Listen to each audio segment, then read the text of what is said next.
والصلاة والسلام على رسوله الكريم وعلى آله وصحبه وأهل بيته أجمعين।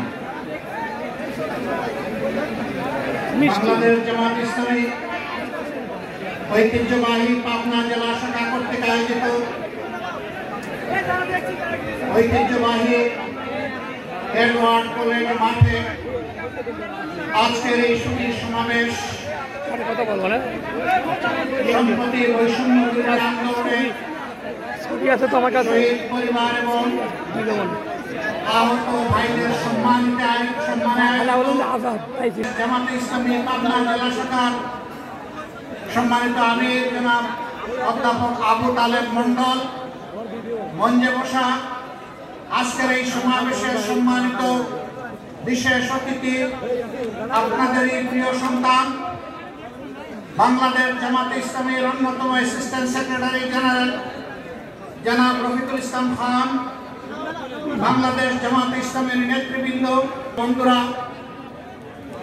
সমবেত সুধীমণ্ডলী, সাংবাদিক বন্ধুগণ, আমি আল্লাহ তাআলার শুকরিয়া আদায় করছি যে আল্লাহ রাব্বুল আলামিন উন্মুক্ত পরিবেশে দীর্ঘ 15.5 বছর আমরা যারা শ্বাসরুদ্ধকর অবস্থায় 18 কোটি মানুষ বাংলাদেশে মজলুম হয়ে বসবাস করছিলাম, বিগত আগস্ট মাসের 5 তারিখ মন ভরে আল্লাহ তাআলা আমাদেরকে শ্বাস নেওয়ার তৌফিক দান করেছেন।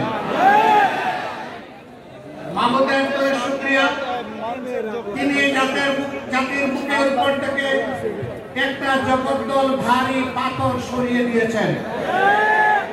অন্যায়ভাবে গায়ের জুড়ে এই জাতির পর মালিক হয়ে যারা দাপিয়ে বেরিয়েছিলেন, যারা জাতির সকল অধিকার কেড়ে নিয়েছিলেন, ন্যায়সঙ্গত প্রত্যেকটি আন্দোলন এবং দাবিকে গায়ের জুড়ে বুলেট এবং বেয়নেট দিয়ে যারা থামিয়ে দেওয়ার প্রয়াস চালিয়েছিলেন, আল্লাহ রাব্বুল আলামিন 2009 সালের 10 জানুয়ারি থেকে শুরু করে 2024 সালের 4 আগস্ট পর্যন্ত ধারাবাহিক আন্দোলনের মধ্য দিয়ে আল্লাহ তাআলা তাদেরকে উচিত শিক্ষা দিয়েছেন।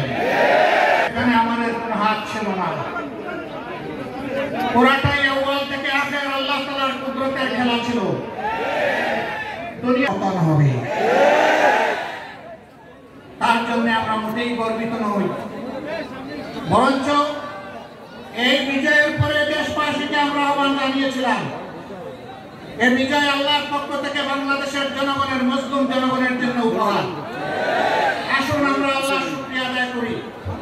আল্লাহ তাআলার দেওয়া 3 দফা কর্মসূচির মাধ্যমে সূরা নসরে আল্লাহ তাআলা সেই 3 দফা কর্মসূচি দিয়েছেন, ফাসাব্বিহ বিহামদি রাব্বিকা ওয়াস্তাগফির।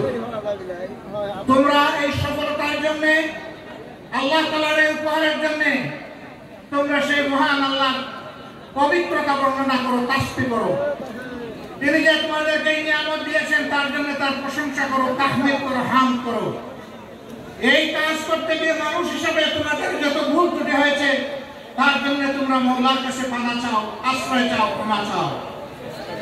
আমরা আমাদের বন্ধুদেরকে বলেছিলাম, বিশেষ করে দলীয় সহকর্মী শুনছিলাম, এই আশপাশের যে কোনো গরিব বিপন্ন মানুষকে আপনার পকেট থেকে কিছু দিয়ে আপনি তাকে সাহায্য করুন।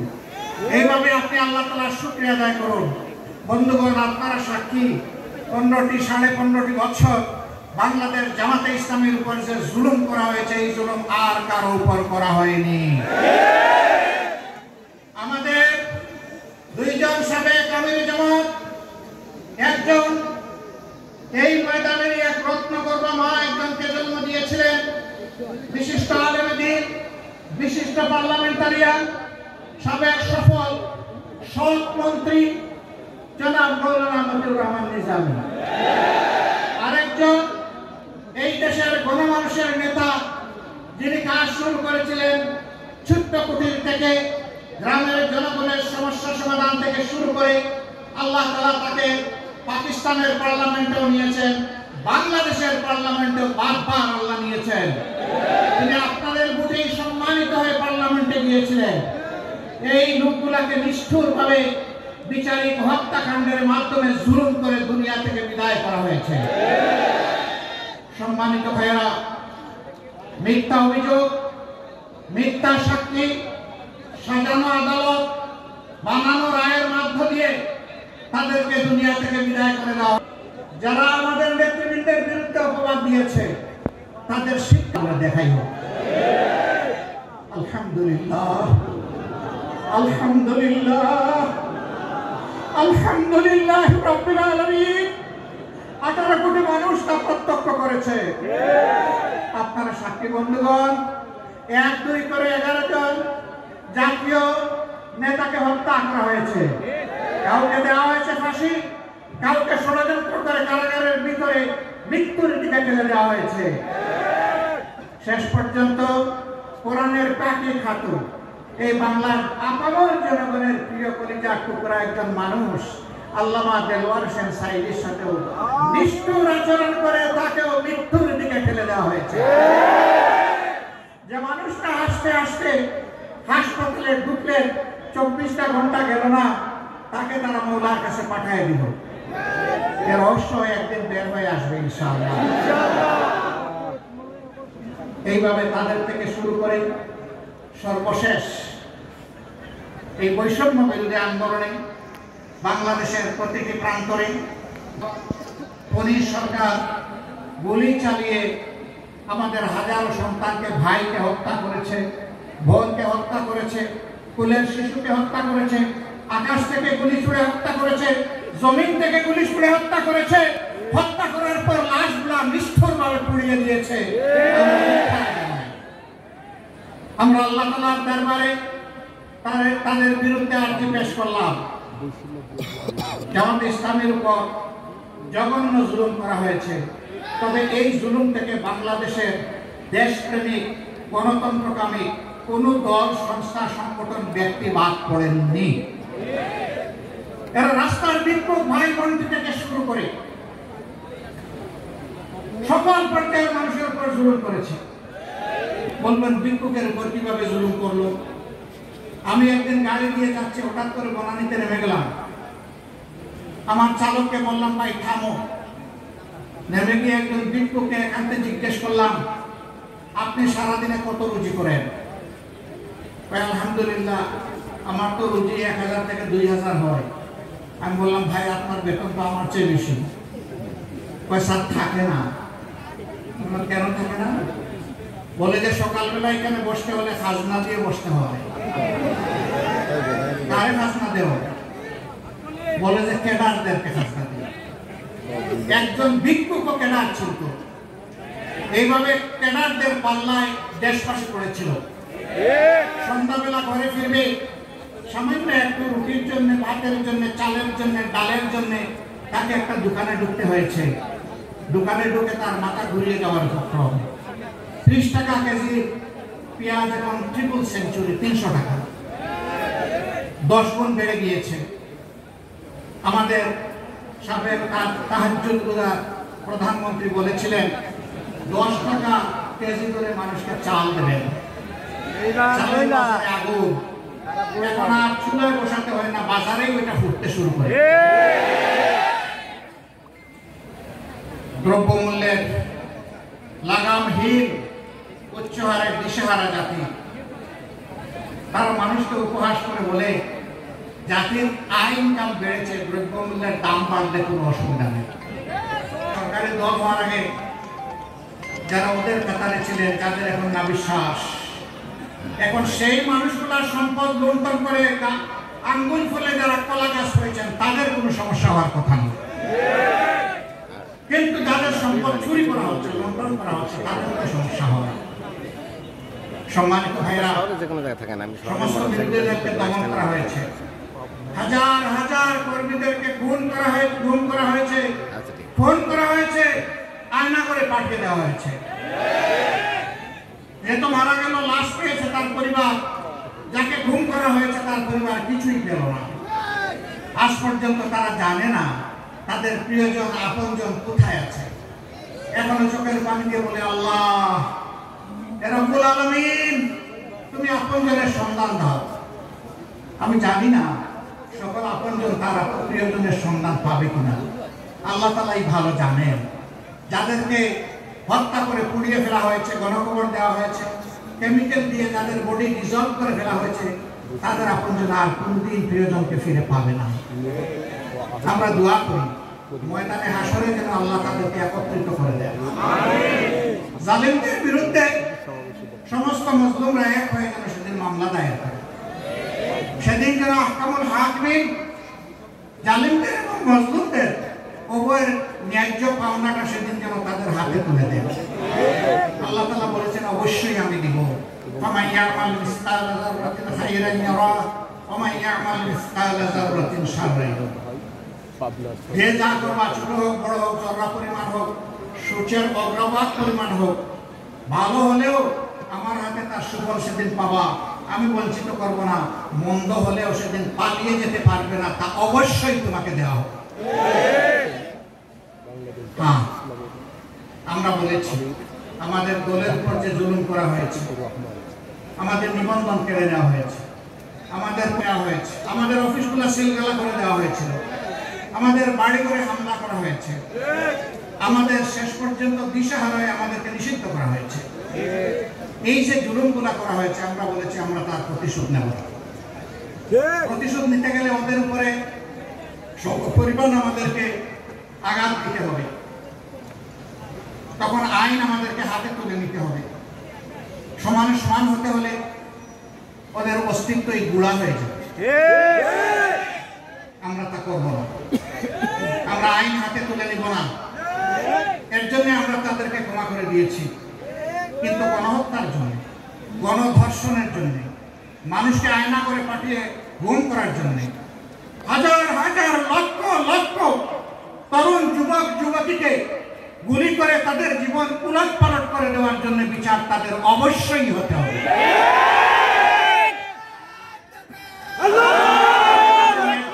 পেতেই হবে। আজকে সন্তান হারা বাবা মা তাদের সন্তান ফিরে পাবে না, তারা ন্যায় বিচার চায়। ন্যায় বিচার পাওয়ার অধিকার অবশ্যই তাদের আছে। একজন বিধবা বোন, আমার বিধবা মাটি, তার স্বামীর বিচার পাওয়ার অধিকার আছে। এতিম অবুঝ বাচ্চাদের তাদের পিতার হত্যাকারীর শাস্তি দেখার অধিকার আছে। এই বিভাগে রাজশাহীতে আমি একটি শহীদ পরিবারে গিয়েছিলাম। মেয়েটি 6 মাসের অন্তঃসত্ত্বা, বিয়ে হয়েছে 1 বছর আগে। স্বামী একজন রিক্সা চালক ছিলেন, রিক্সা চালিয়ে তিনি জীবন নির্বাহ করতেন। তিনি বৈষম্য বিরোধী ছাত্র আন্দোলনের ডাকে সাড়া দিয়েছিলেন। ঘরে বসে থাকতে পারেন নাই, হাতে পানির ক্যান নিয়ে তিনি রাস্তায় চলে গিয়েছিলেন। পানি বিতরণ শেষ হওয়ার পর তিনি জালিমদের বুলেট মোকাবেলা করতে লেগে গেলেন এবং সেই বুলেট এসে তার বুক জাজরা করে দিল, তিনি শাহাদাত বরণ করলেন। মেয়েটিকে আমি জিজ্ঞেস করলাম, মা মা তুমি কেমন আছো? মেয়েটি আমাকে জবাব দিল, আপনি আমাকে মা বলেছেন, এটি আমার অনেক বড় পাওনা। আমি ভালো আছি, কিন্তু বাবা আমার গর্বের সন্তানের কি হবে? এ যখন দুনিয়ায় আসবে তখন তো আর বাবা নামের কারো চেহারা দেখবে না। মুখে যখন তার কথা ফুটবে, বাবা বলে কাউকে ডাকার খুঁজে পাবে না। তাকে আমরা কি সান্ত্বনা দেব বলেন? এরপরে বলল, আমি গরিবের মেয়ে, আর এটি একটি গরিব পরিবার। যেটাই হোক, আমার সামনে যাই কিছু করতো তাই নিয়ে আমরা বড় শান্তিতে ছিলাম। আমার সন্তানকে, আমাকে, তার মাকে এখন কে দেখবে বাবা? আমি বলেছি, তোমাদের পরিবারের আমরাও সদস্য। তোমার বাচ্চা যত সময় পর্যন্ত সে প্রাপ্তবয়স্ক না হবে, যদি ছেলে হয় সে কাজে যোগদান না করবে, যদি মেয়ে হয় সে যতদিন পর্যন্ত তাকে বিয়ে শাদী দেওয়া না হবে ততদিন পর্যন্ত আল্লাহর উপর ভরসা করে এই দায়িত্ব আমরা নিলাম। আল্লাহ আলহামদুলিল্লাহ, শুকরিয়া আদায় করি আল্লাহ তাআলা এমন একটা মজলুম পরিবারের পাশে আল্লাহ আমাদেরকে দাঁড়ানোর তৌফিক দেন। আলহামদুলিল্লাহ, আলহামদুলিল্লাহ। এরকম যেখানেই যাই মুখ ফাটা আপনারা আমার দুই কানে শুনতে পাই। সুমাইয়া নামের আমার একটি বোন জানালা দিয়ে এসে দেখছিল নারায়ণগঞ্জের সাইনবোর্ড এলাকায় কি হচ্ছে রাস্তায়। আকাশ থেকে জালিমের ছোঁয়া ঘুরে এসে তার বুকে বিঁধল, এফুর অফুর করে চলে গেল, চিৎকার দিয়ে মাটিতে পড়ে গেল, দুনিয়া থেকে বিদায় নিল। তার বলে 2 মাসের একটা শিশু সে রেখে গেল, একমাত্র শিশু। স্বামী নিয়ে একজন গার্মেন্টস করেন। তাদের বাসায় যখন গেলাম, বাচ্চাকে তুলে নিলাম, চোখের পানি ধরে রাখতে পারলাম। তাদেরকেও বলেছি এই সন্তান এখন থেকে জাতির সন্তান, আমাদের সন্তান, তারও দায়িত্ব আল্লাহর উপর ভরসা করে আমাদের। এই 2 পরিবার সহ এরকম আর অসংখ্য পরিবার, আলহামদুলিল্লাহ আমরা চেষ্টা করেছি তাদের পাশে দাঁড়াতে। আমরা এই কথা দাবি করি না, তাদের সকল কষ্ট আমরা আমাদের বুকে নিতে পেরেছি আর তাদের বুক হালকা করতে পেরেছি।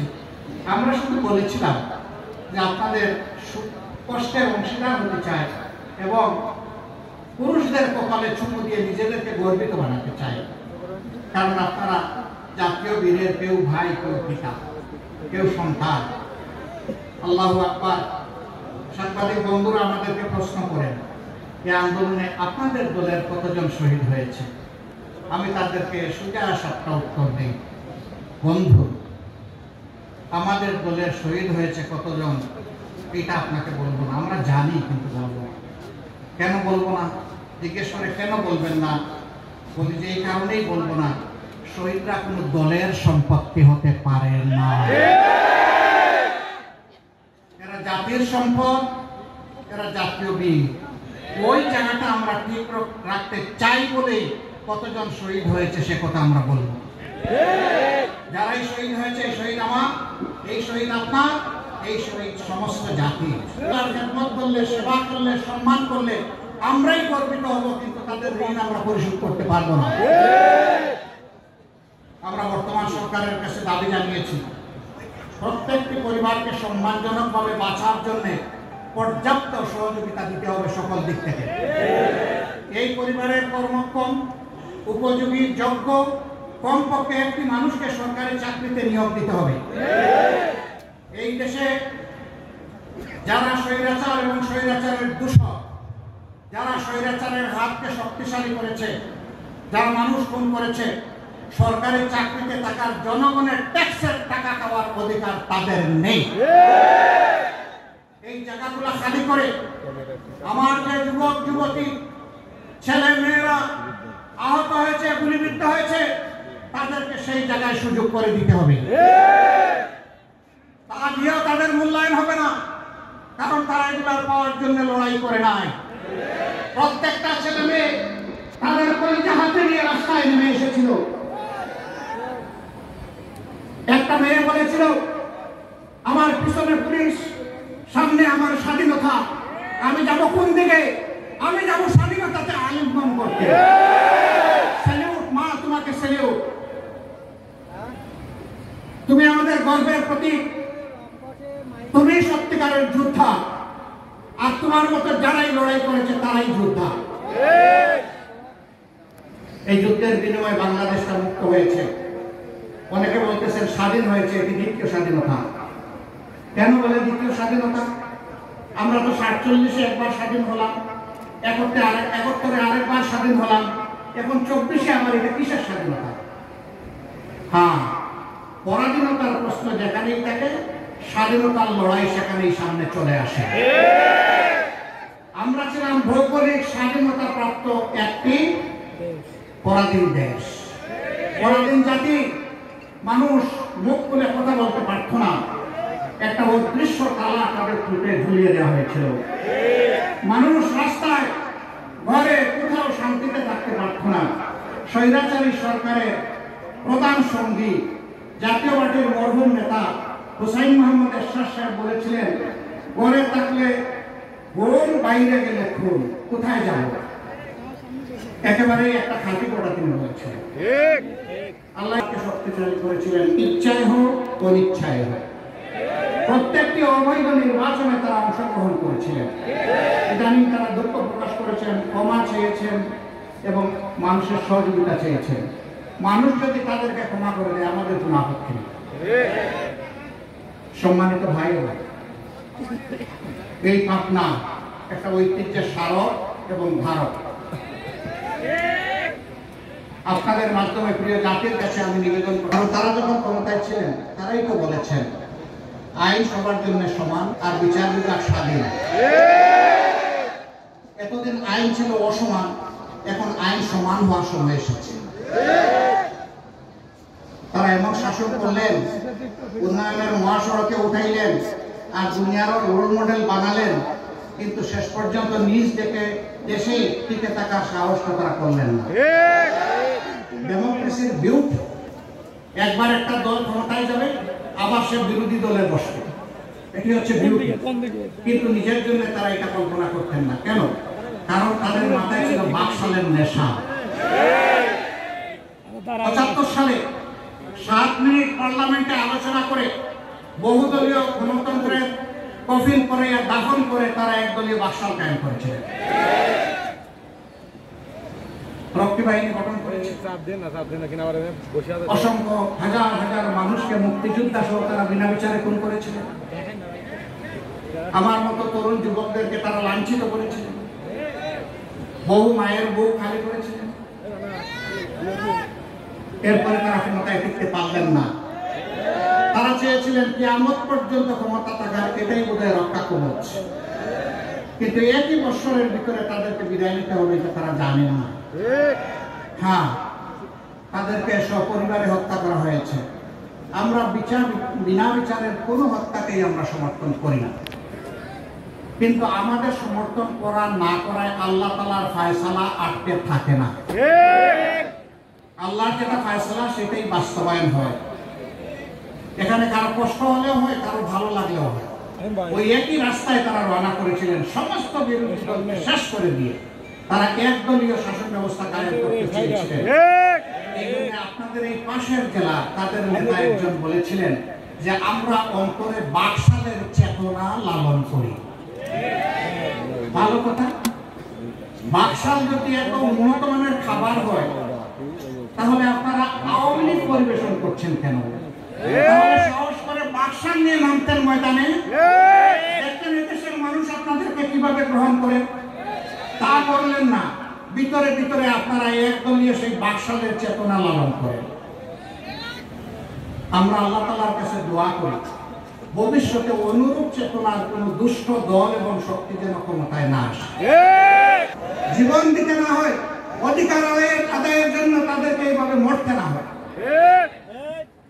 এই লড়াইটা হোক শেষ লড়াই, 24-এর লড়াই হোক, এই বাংলাদেশের কপাল, মানুষের কপাল কিসমত চিরদিনের জন্য বদলানোর লড়াই। সম্মানিত ভাইরা, অনেকেই জানতে চান বর্তমান সরকার কতদিন ক্ষমতায় থাকবে। আমরা বলছি না, তারা ক্ষমতায় থাকবে না, তারা দেশের সেবা করবে। ধরে নিলাম সেবা, সেটা কতদিন? আমরা বলেছি যৌক্তিক সময়। বলে যে এটা তো একটা অনির্দিষ্ট অনিশ্চিত কথা। সুনির্দিষ্ট কি? আপনারা কি নির্বাচনের কোনো রোডম্যাপ ঘোষণা করবেন? আমরা বলি হ্যাঁ আমরা করব। তবে তার আগে আরেকটা রোডম্যাপ আমরা ঘোষণা করতে চাই, এটি হচ্ছে সংস্কারের রোডম্যাপ। কি কি জিনিস তারা সংস্কার করবেন আর কি কতটুকু সময়ের ভিতরে তারা সংস্কার করবেন, এইটা নিয়ে আমরা চাই যে সরকার অংশীজনের সাথে, রাজনৈতিক দলগুলোর সাথে ডায়ালগে বসে একটা জাতীয় ঐক্যের মাধ্যমে এই সংস্কারের রোডম্যাপ তৈরি হোক। এই রোডম্যাপ যখন তৈরি হবে এবং সফলভাবে বাস্তবায়ন হবে, তার হাত ধরেই নির্বাচনের রোডম্যাপ ঘোষণা করতে হবে ইনশাআল্লাহ। যদি সংস্কার আন্দোলন সফল হয় তাহলে জাতি একটা সুষ্ঠু ক্রেডিবল ইলেকশন পাবে ইনশাআল্লাহ। কিন্তু সংস্কারের কাজটা যদি সুষ্ঠুভাবে সম্পন্ন না হয়, সেই নির্বাচন দিয়ে জাতির কোনো উপকার হবে। একটা দুর্ভোগের পর আরেকটা দুর্ভোগের গর্তেই জাতি পড়ে যাওয়ার আশঙ্কা আছে। এই পয়েন্টে এখন সমস্ত রাজনৈতিক দল একমত, শুধু স্বৈরাচার আর স্বৈরাচারের দূষর ছাড়া। তারা এখন কথা বলা সাহস পাচ্ছে না। হ্যাঁ, আমাদের উপর শাসন চালিয়েছে, কিন্তু আমরা গর্তে ঢুকিনি। আমরা আপনাদের সাথে ছিলাম, জনগণের পাশে ছিলাম, দুঃখ বেদনার অংশীদার ছিলাম। আমাদের দুঃখে আপনারা সাড়া দিয়েছেন, জনগণের দুঃখে আমরা আমাদের সামর্থ্য অনুযায়ী সাড়া দেওয়ার চেষ্টা করেছি। দেশ থেকে আমরা পালিয়ে যাইনি, আপনাদের সন্তান হিসেবে আমরা এই দেশেই ছিলাম। তারা এখন কোথায় গিয়েছেন আমরা জানি না। দুই একজনের ঠিকানা ছাড়া আমাদের জানা নাই তারা কোথায় গিয়েছেন, কেন গেলেন। নিশ্চয়ই তারা অনুভব করেছেন তাদের বাপের বোঝা এত ভারী, জনগণের সামনে আসার তাদের সৎসাহস নেই। এরকম একটা গণহত্যাকারী দল জনগণের সামনে দল হিসাবে আসা সকল নৈতিক অধিকার তারা হারিয়েছে।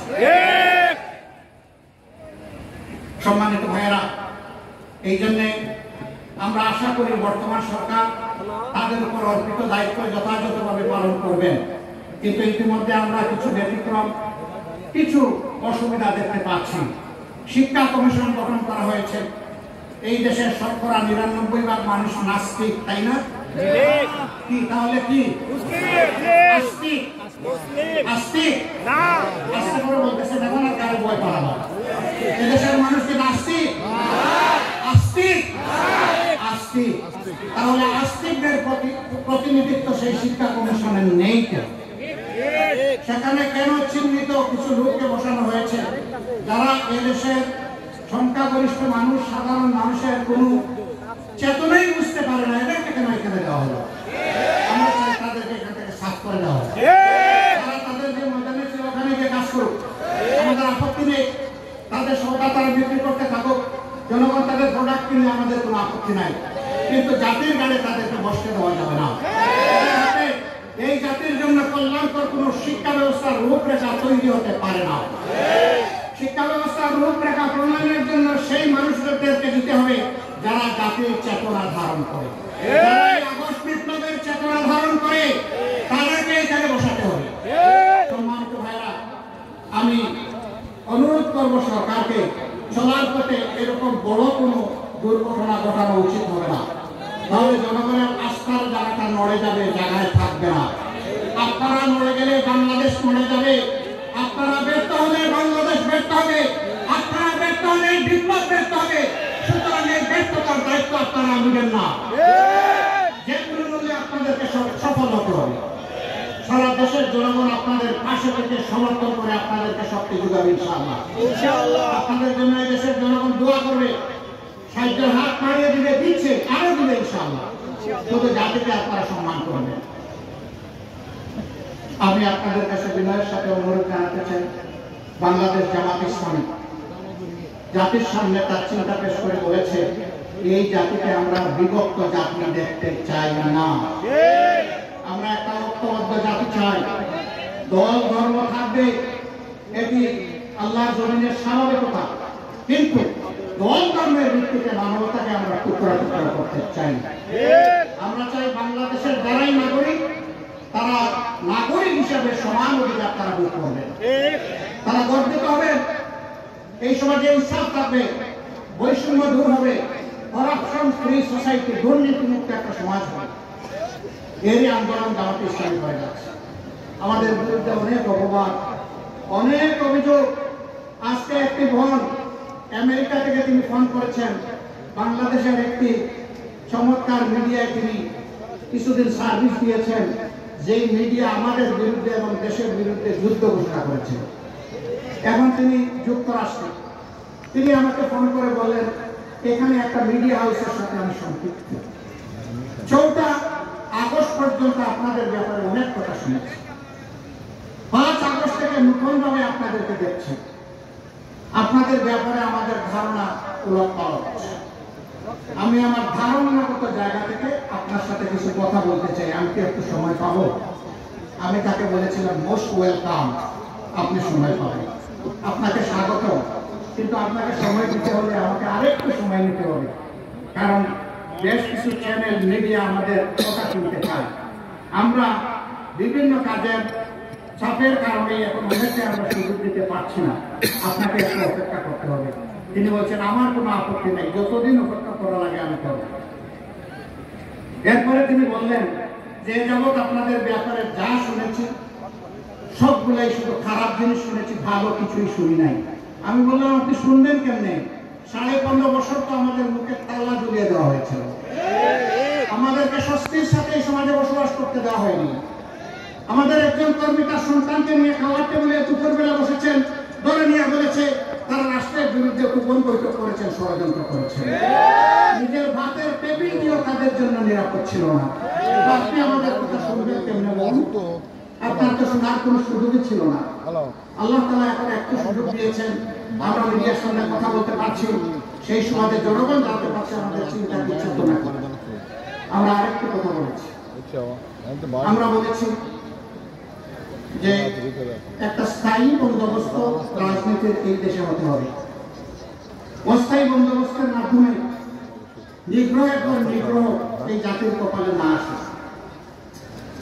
এই বিপ্লবের পরে এই দলটি সবচেয়ে বেশি মজলুম, যদি প্রতিশোধ নিতে হয় তাহলে তার অধিকার সবার আগে, তাই না? আমরা আমাদের কর্মীদেরকে বলেছি সাবধান, আমরা আইন হাতে তুলে নেব না, আইনের সহায়তায় করব, আইনের হাতে পারপিটেটরকে আমরা তুলে দেব, কিন্তু আমরা আইন হাতে তুলে নেব না। ধৈর্য ধরুন, শান্ত থাকুন।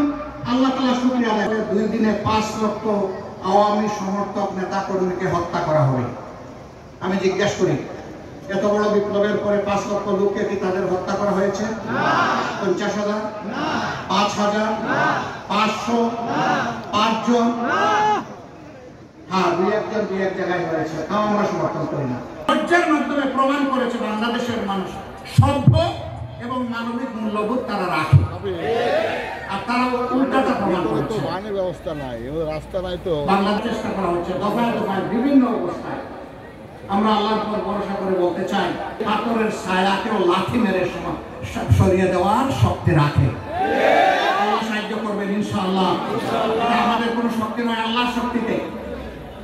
আমি আবারও তরুণ যুবকদেরকে স্যালুট জানাই। যে আন্দোলন শুরু হয়েছিল পিলখানায়, আমাদের গর্বিত সেনাবাহিনীর 57 জন চৌকস সেনা অফিসারকে হত্যা করার মাধ্যমে তার প্রতিবাদ দিয়ে যে আন্দোলন শুরু হয়েছিল, সেই আন্দোলন তোমাদের হাতে এসে পূর্ণতা পেয়েছে আলহামদুলিল্লাহ। অনেকে দলীয় ক্রেডিট নিতে চাইবেন, ভাই আমরা চাই না। আমরা যার ক্রেডিট তারই দিতে চাই। আসল ক্রেডিট আল্লাহ তাআলা, আর জমিনে ক্রেডিট আমাদের কলিজার টুকরা সন্তানদের। বিভিন্ন জায়গায় যাই, এই সন্তানরা আসে, এখানে আছে। এই আন্দোলনের যারা সমন্বয়ক এই জেলায় দায়িত্ব পালন করেছে তারা এখানে আছেন। তো তারা মাঝে মাঝে আমার ছবি তুলতে চায়, আমি বলি ছবি এখানে রাখো, তোমার মোবাইলে না রাখলেও চলবে, এই ছবি স্থায়ী ছবি। আমি একজন বুড়া মানুষ, চুল, দাড়ি, ব্রু, ড্রেস সব আমার সাদা। এই মানুষের সাথে ফটো তুলে তোমাদের কি হবে? কয় না, আপনি বুড়া নন, আপনি জোয়ান। আলহামদুলিল্লাহ, আমি আল্লাহর কাছে চাই আমি যেন চির যৌবনা থাকি। বয়স আমার যাই হোক, সব কিছু পেকে যাক, কিন্তু আত্মা যেন আমার বুড়ো না হয়। আমি যেন সবসময় উত্থাল শক্তির অধিকারী যুবকদের সাথে আমি যেন থাকতে পারি। আল্লাহ যেন আমাকে কবুল করেন। ঠিকই তোমাদের কথা আমি গ্রহণ করি না, আমিও যুবক, তোমরাও যুবক।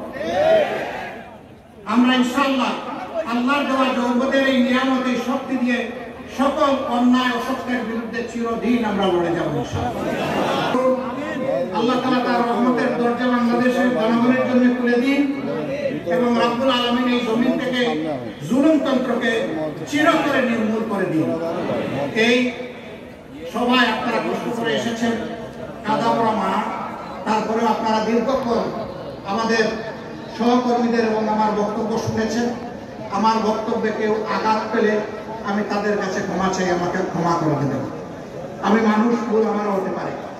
আর যদি কোনো কথা মনে হয় যে এই কথাটি তিনি নিজের জন্য বলেননি, প্রিয় জাতির জন্য বলেছেন, তাহলে এই লড়াইয়ে আপনাকেও আমরা পাশে চাই। আপনারা কি আমাদের পাশে থাকবেন ইনশাআল্লাহ? আলহামদুলিল্লাহ।